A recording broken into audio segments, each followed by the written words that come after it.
Buya, kami sebagai perempuan seringkali mendapatkan nasihat bahwa perempuan harus menjaga malunya, Buya. Lalu bagaimana perempuan muslimah dapat menyeimbangkan antara keinginan untuk bekerja sebagai profesional dengan menjaga rasa malunya, Buya, yang diajarkan dalam agama Islam? Sejauh mana batasan malu bagi kami perempuan yang berkarir di luar? Demikian pertanyaan saya, Buya. Saya Lisa dari Kabupaten Indramayu. Terima kasih banyak. Wassalamualaikum warahmatullahi wabarakatuh. Malu dulu yang perlu dijelaskan. Sebab orang mendefinisikan malu berbeda dengan malu yang dimaksud Nabi. Nabi waktu mengatakan istahyu minallahi haqqal haya. Hendaknya kalian malu kepada Allah dengan malu yang sesungguhnya. Sahabat Nabi mengatakan, kulluna nastahi. Kami malu ya Rasulullah. Rupanya malu apa yang dimaksud? Malu mengenakan baju yang syar'i. Bukan malu itu. Malu melakukan kebaikan. Bukan malu. Malu. Malu yang didefinisikan Nabi sederhana sekali. Kama qala Rasul, sederhananya Nabi mendefinisikan malu adalah man hafadhar ra'sa wa ma wa'a atau ma hawa atau ma qala Rasul, yang menjaga kepala dan apa yang dikandungnya. Pastikan matamu tidak melihat yang haram, lisanmu tidak berbicara yang haram, telingamu tidak dengar yang haram. Ini loh malu. Jadi bukan malu itu gengsi. Gengsi bukan malu. Gengsi itu sombong, dalam bahasa berbeda itu. Gengsi pakai ini, gengsi pakai itu sombong. Kemudian yang menjaga al-batna, perut, wa mahawa, dan yang mengitarinya. Yang dimakan apa? Lalu syahwatnya yang di bawahnya itu dijaga atau tidak? Selagi semua mengarah kepada itu, namanya malu yang sesungguhnya. Anda boleh bekerja menjadi wanita karir, pastikan Anda menjaga mata Anda. Di saat Anda harus bergaul dengan orang laki-laki yang berbeda-beda, jujur, Anda berurusan bukan dengan suamimu, bukan hanya kepada ayahmu, yang di saat dia tidur Anda bisa berbuat apa saja, suamimu yang di saat pergi bisa berbuat saja, tapi urusanmu dengan Allah yang tidak pernah tidur. Telingamu dengar apa, lisanmu ngomong apa. Anda boleh kerja apa saja, yang penting jangan sampai itu. Melakukan sesuatu yang haram dengan matamu, haram dengan lisanmu, haram dengan telingamu. Lihat, berarti harus cari lingkungan yang baik, yang aku pandang tidak haram, yang aku dengar pun tidak haram. Perbincangan pun adalah hal baik-baik di situ. Makanya dalam bahasa perempuan karir, syarat pertama adalah pekerjaannya halal, lingkungannya adalah lingkungan yang sehat bagi perempuan. Itu kan sebenarnya kami sebutkan dalam syarat-syarat dari kami ambil dari hadis ini. Jaga kehormatannya dia sebagai wanita. Kalau wanita karir. Kemudian perutnya, artinya apa? Rizki yang kita dapat ini halal atau tidak? Pengen menjadi wanita karir, kerjaannya haram, berarti masuk perut dirinya, perut anaknya, perut suaminya haram. Dan yang mengitarinya adalah syahwatnya bagaimana? Itu saja. Kalau seorang wanita bekerja, contoh dahsyat adalah pebisnis yang luar biasa.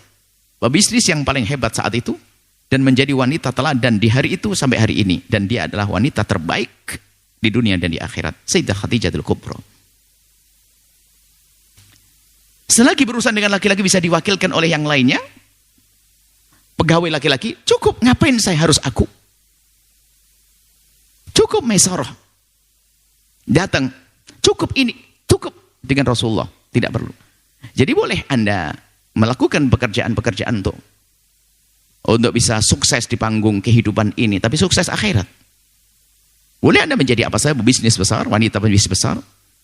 Tapi ya itu jadi keharuman matamu. Jadi mungkin kalau kami simpulkan wanita karir boleh syaratnya 5. Inilah. Kalau kembali hadis semuanya kita rangkum dari makna-makna hadis yang ada. Pertama adalah izin suami. Izin suami.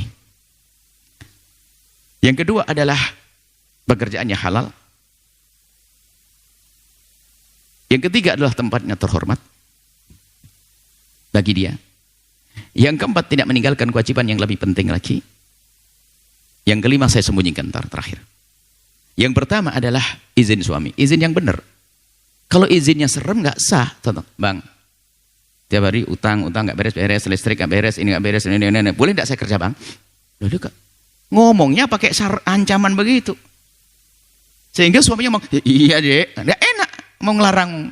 Abang ini nggak cukup terus, masa kita ngutang terus, minus, sampai kapan gini terus, Bang? Saya mau kerja, boleh nggak, Bang? Loh, kok tanyanya serem banget begitu? Kalau mau izin baik, Abang. Sungguh kalau saya di rumah seperti ini lebih senang, karena bisa ngelihat Abang, layani Abang semuanya, oke. Tapi Bang, kalau seandainya, diulang 10 kali, seandainya, kalau saya ngejar karir atau kerja untuk, ya bukan kurang berarti Bang, bukan kurang sebetulnya, agar lebih gimana Bang? Ayo izinnya yang baik dong. Tentunya setelah itu adalah kerjaannya halal. Kalau haram ngapain dikejar? Terhormat bagi wanita tersebut. Lah, makna terhormat itu yang ada, yang penekanannya di situ. Dengan siapa? Kalau harus di kantor dengan siapa? Duduk dengan siapa? Ngobrol dengan siapa? Ini ada wanita karir sah. Pada zaman Nabi ada wanita karir, Sayyidah Khadijah kubra wanita karir. Ada wanita karir banyak. Kemudian tidak meninggalkan kewajiban yang lebih penting. Termasuk ya mendekap anaknya dengan penuh kasih. Berkomunikasi aktif dengan anak. Karena ayah sibuk di luar, jangan sampai anak juga kehilangan ibundanya. Harus ada sesuatu yang lebih penting lagi. Maka bisa saja wanita cerdas hari ini, kita menemukan seorang pebisnis tidak pernah keluar rumah dia. Ajib, ada sampai hari ini ada. Saya cukup di sini saja. Bisnis saya ada besar, Buya, tapi saya tidak pernah keluar rumah. Hanya teman-teman perempuan yang menurut saya selesai. Oh, dahsyat. Ini baru pinter. Semakin tinggi kekayaannya, seharusnya semakin hebat dong ngatur dirinya. Kadang kita semakin bingung, semakin gede usahanya, semakin ruwet hidupnya. Sampai nyembunyikan diri aja nggak bisa. Sibuk harus kena. Wah, ini tidak cerdas dong. Seorang owner sebuah perusahaan yang hebat, dia semakin gede perusahaannya, semakin dia mudah beribadah. Nganggurnya banyak, hanya untuk kebaikan saja. Bukan semakin sibuk. Yang kelima, ini terpenting bagi seorang wanita. Sengaja kami akhirkan kan ini.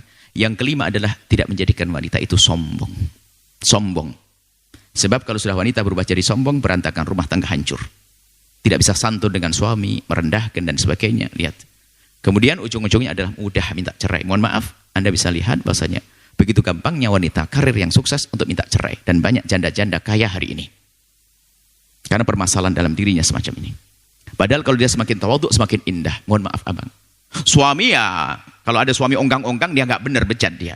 Nggak kerja, minta doa pada istri, nggak benar. Ini hanya nasihat buat suami, buat istri. Buat suami ada sendiri. Hanya kalau Anda menjadi wanita karir, pastikan semakin tawadhu Anda. Imam Anda adalah tetap suami Anda. Tidak boleh menjadi sombong karena sifat sombong. Sehingga mohon maaf, ini pengakuan dari mereka-mereka yang sering duduk dengan kami, hanya kami goyang. Biasanya kalau begitu tuh ngomong sama suami itu, kalau sama karyawan, sama manajer bawahannya bisa lembut. Tapi kalau suami ngangkat suara ya, iya bu ya saya banget itu. Kalau mulai ngangkat, kalau sama suami sudah nggak bisa lembut, sudah mulai kasar. Hati-hati, terjerumus dia dengan karirnya. Akhirnya apa? Jika dipatuhi 5 hal ini, semakin indah di rumah.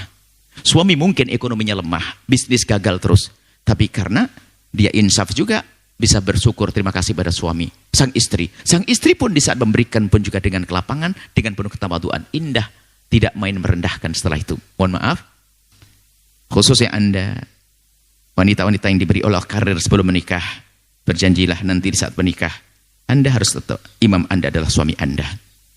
Jangan sampai gara-gara Anda kaya, lalu mentang-mentang punya kekayaan, sehingga dikit-dikit kalau punya masalah, cerai. Cerai. Tapi sebaliknya wanita yang tidak punya seperti itu, lihat di saat punya masalah, dan memang hidup selalu ada masalah.